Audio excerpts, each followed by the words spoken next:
ஜல்லிக்கட்டு காளைகளை வளர்ப்போர் அவற்றை தங்கள் குடும்பத்தில் ஒருவராகவே கருதுகின்றனர். சில நேரங்களில் அந்த காளைகளை தங்கள் கடவுளாக கூட போற்றுகின்றனர். இதனை பறைசாற்றும் விதமாக மதுரை மாவட்டத்தில் ஜல்லிக்கட்டு காளைக்கு மணிமண்டபம் கட்டி அப்பகுதி மக்கள் வழிபாடு நடத்தி வருகிறார்கள்.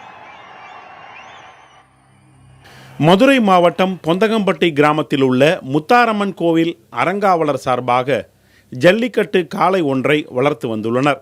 சுமார் 20 ஆண்டுகள் வாழ்ந்த அந்த காளை பல்வேறு ஜல்லிக்கட்டுகளில் பங்கு பெற்று பரிசுகளை வென்ற நிலையில் கடந்த 2007ஆம் ஆண்டு நோய்வாய்ப்பட்டு இறந்துவிட்டது.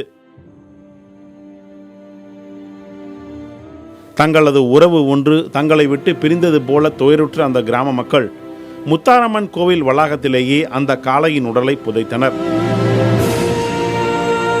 மக்களின் மனதை விட்டு அகலாமல் நீங்கா இடம் பிடித்ததால் அந்த காளைக்கு சுமார் 1 லட்சம் ரூபாய் செலவில் மணிமண்டபம் ஒன்றை பொந்தகம்பட்டி கிராம மக்கள் கட்டியுள்ளனர். இதில் பொங்கல் திருநாள் மற்றும் அதன் நினைவு நாளில் தொடர்ந்து சிறப்பு வழிபாடுகள் நடத்தப்பட்டு வருகின்றன. ஜல்லிக்கட்டு காளைகளை வளர்ப்பு பிராணியாக மட்டும் பார்க்காமல் கடவுளாக மக்கள் மதிக்கிறார்கள் என்பதை எடுத்துக்காட்டும் சாட்சியாகவே இந்த மணிமண்டபம் காட்சியளிக்கிறது. புதிய தலைமுறைக்காக செய்தியாளர் குழு.